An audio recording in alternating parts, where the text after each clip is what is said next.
guys, I will start with the defensive line group of Lawrence, Gallimore, Watkins, Gregory, Basham, Osa, Odighizuwa, and Armstrong. Oh, okay.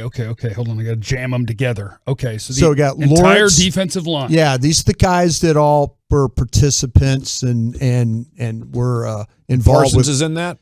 No, I actually have him with the linebacker group. I will give the defensive line a B.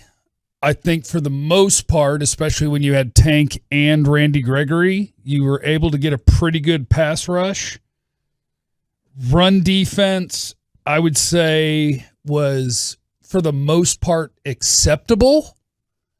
So I think that balances out to B minus. I'll give them a B minus. I think the ends were good. The tackles left something to be desired, but on the whole, they got the job done. Heading in a good direction. I'm going to ding them for availability because of the injuries to start the season and then midway through the season there with Randy. I think they could play even better. I'm excited about where this is going, but I'll do C+, Brian. Yeah, I was thinking more down the line of C+ myself. And you mentioned the availability or the lack of Lawrence and then Gallimore. I put them in there. But, with Gregory, he had the pressures and all that. Watkins, there were some times where I kind of felt like that.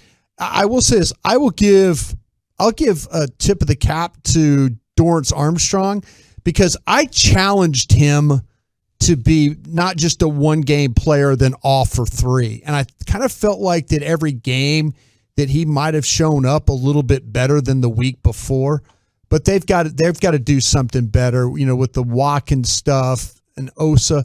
And there was, how about like Bohannon, guys like that? Didn't give you much. Didn't give you much. So I do like the B-, C+ type of grade for these defensive lines. Maybe it could have been better if, in fact, you'd had Lawrence and Gallimore play the entire season. Okay, the next group would be the linebackers, and this is kind of a small group because you have Parsons, Neil, Van Der Esch, and I threw Luke Gifford in there just as a guy, but I don't think he got a whole heck of a lot of snaps for you as that linebacker guy. Month of Jalen Smith. Yeah. That's not going to impact the grading well. I will, if you eliminate Parsons, I think the group gets a C-. If you throw in Parsons and I get to include his sacks, I think we come up to an A-. He was that good. Yeah, I think Parsons is an A+. Everybody else in that group, I think, is underwhelming. I think Van Der Esch did have moments this year where he played pretty well. Mm-hmm. So I think the performance of Micah Parsons is enough for me to pull the entire group up to a B, a solid B. And that's an A+, generally lining up next to a D. Yeah. And I don't know if that works out, but that's the way I did it. That's a B. I think, I will say this. I threw a lot of dirt on Leighton Van Der Esch this season, and probably 3 or 4 games he was actually pretty good. Gang of 7 thinks Leighton Van Der Esch is actually going to get some money from somebody. Yeah, he saved it in the last 6 weeks. He absolutely did. There were 3 games where they lost where he played probably his best games. But it wasn't good enough, to get the team the victory. I thought Keanu Neil, I had a lot of hope for Keanu Neil preseason. The guy's like punching the ball out, creating turnovers and all that. Got hit by COVID a couple of times. He wasn't nearly the same player. You guys are right about Parsons. I mean, he's gonna put that group, on his back. That group will never be a failing grade as long as Micah Parsons Not with Micah exists. Parsons. And he's a linebacker. You could probably, it might change if you want to think of him as a defensive lineman. You might bring that group up. But I think the grade of a B is probably pretty good for that group. Okay, cornerbacks. Diggs, Brown, Lewis, Joseph. I am going to give the cornerbacks a B+ because I think that Anthony Brown, for the most part, had a solid year of football. I think Jordan Lewis was okay. And now here is the wild card. I think that on the year, Trayvon Diggs gets an A. I think that many turnovers from a single player overcomes considerably the amount you give up, where people want to hang on him all the yards. Like, he gave up 1,000 yards. Yeah. If you get me the ball 11 times, you have my permission to give up 1,000 yards. So I think B or B plus.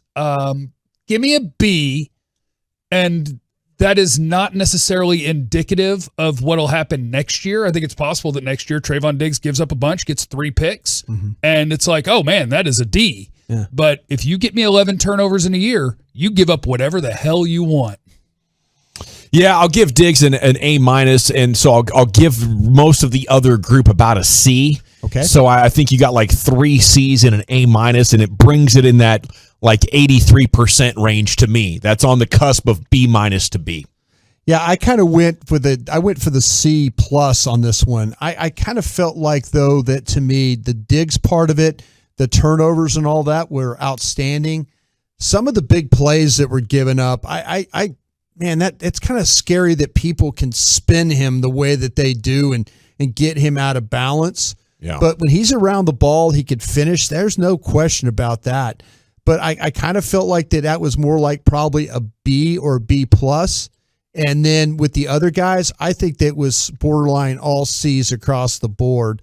And so I kind of feel like, though, that with Joseph, I don't want to give him an incomplete because he played. I mean, he actually got in there and wasn't terrible, but he was more like the other guys with the C grades. So I went C plus as a cornerback group. That was a B, and a C plus from the panel there. Okay, safeties. That's Curse, KZ, Wilson, Hooker were the safety class this year for you. If you include their price tags, I'd give them an A plus. Value. Yeah, for value, but I think I'd give them a B. I think Curse was better than a B, but I don't think any of them played poorly. KZ, I think, probably started hotter than he finished. I think Hooker got better and better as he went along. Curse was one of the most important players on the defense, and Donovan Wilson made some plays when he was in there. Now they're all gone, except Wilson. Yeah. But I would give the safety group a B. Yeah, and that's a huge upgrade from where they've been. I do want to recognize that since Barry Church and Gerald Sensabaugh, we have not had a very satisfactory play back there, and now you do. I think Curse was about a B minus by himself, and I think KZ and Wilson and Hooker together are about a C minus. So I'll go C plus on this bad boy, Brian. Yeah, I went B minus on this group, and I think that Curse is clearly the best of the group. I think with KZ and stuff like that, I think that he really that was, there were times when he was in the mix with some tackles. I thought there was some physicality there. I think with Wilson, I kind of just have that vision of Wilson in that Philadelphia game. All of a sudden he gets caught inside. Is he a better down player than he is back? And does he need to play back? Does he need to be around the ball? I think he's a guy that kind of came into the season. You thought, okay, well, here's a guy. He's going to be your starter. That really wasn't the case with him at all. I think they got something with Hooker, and I'm interested to see. You guys would sign of Wilson coming back. Of the 3 guys, you would try and sign Curse back, right? Curse over KZ over Hooker, kind of a thing. Yeah, that in that order. You're right that he was the most important guy this year. Yeah. I wonder if Dan Quinn leaves, like I think Dan Quinn is going to leave. If Curse doesn't become the most important guy. If somebody else wants to do something different defensively, does he remain the most important guy? Or do you look at Hooker and KZ and be like, oh, man, I feel really good about either one of them playing a deep half or some free safety, and maybe they're cheaper because Jaron Curse had such a good year that I think there will be a pretty good market for him.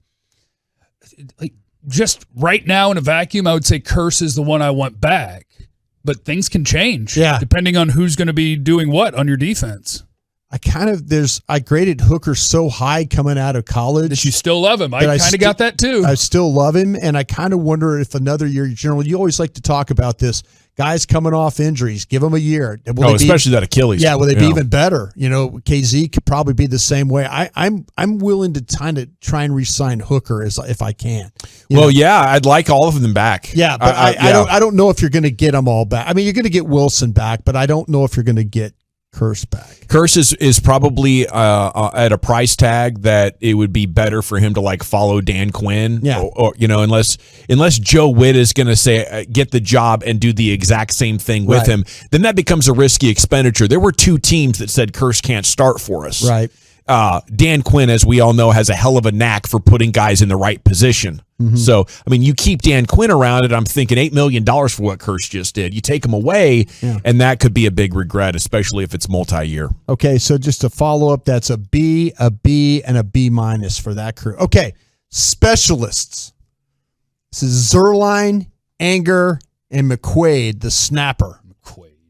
Grading the snapper. He He's didn't part F it of up, he's so part that's of an the, A. he's that's I'll give that group a C.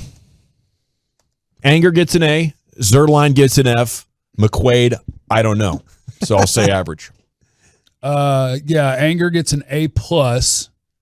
Zerline gets an F+, F+, or a D-. McQuaid gets a A.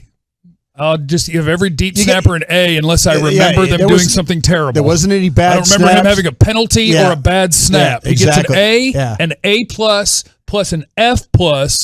That's a B- for your throw in CJ Goodwin, and I'll give you a full-blown B. CJ Goodwin, he's a specialist. Okay, you do that. So he's the gunner man. So, General, you were like, you were kind of in that range of Zerline was the failure, right? Fail. Anger A. McQuaid, you were kind of, well. Jeff swung me, though. Mm-hmm. I mean, that is a good point that he didn't screw anything up. Yeah. So I'll go to a C+ for the group. Looky there. For the group. I went C+ on the group, too, is what I did. I think that the whole thing was Zerline. The fact that there was 43 to 45% of the time he was going to miss an extra point or a field goal. Yeah. You know, it was too helter-skelter for me for that. We shouldn't have had to gone through that, but we did. Even his first field goal, or was it his extra point? I mean, it was going straight, and then it started to go left, and you're like, "No, is that one gonna miss?" Yeah. What kind of crazy English is this dude putting on the ball? Would Brian Anger would that be considered the best free agent signing the Cowboys had? Curse, Anger. Is that about it?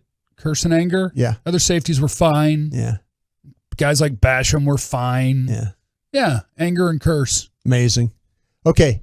Bring him back. Tag him. Angry punts. Yeah. You got your angry runs there with Kyle Bryant. And the final one real quick is the grade for the defensive coordinator. A. Oh, yeah. That's an A+++. In some jurisdictions, in some states, you can have a GPA higher than 4. That'd be your guy, Dan Quinn, because not only did he coach, but he helped find the right personnel, and he built you a real culture around your defense. There's no question. That's an A right there. That one might be your best get if you talk about the gets. If you had to grade all the gets. It's a good get, but the fact that you're only going to get 1 year out of it is sad. Yeah. It's very sad. Maybe so. Well, gentlemen, thank you so much for grading the club. I appreciate you. Hey, when they bring in Mike Zimmer to be the next defensive coordinator, I just want to go on record that I'm going to be sad. I just want to go on record. He can't even do defense? Well, maybe he can. It's just everything about the way that I hear him talk about football. I'm like, crap, that's 1992. Yeah. And I feel like he's going to be a name that'll be a part of a search. I think Joe Witt. If when DC leaves, or DQ leaves, I think that Joe Witt is going to be this guy. Him or George Edwards. That would be my prediction.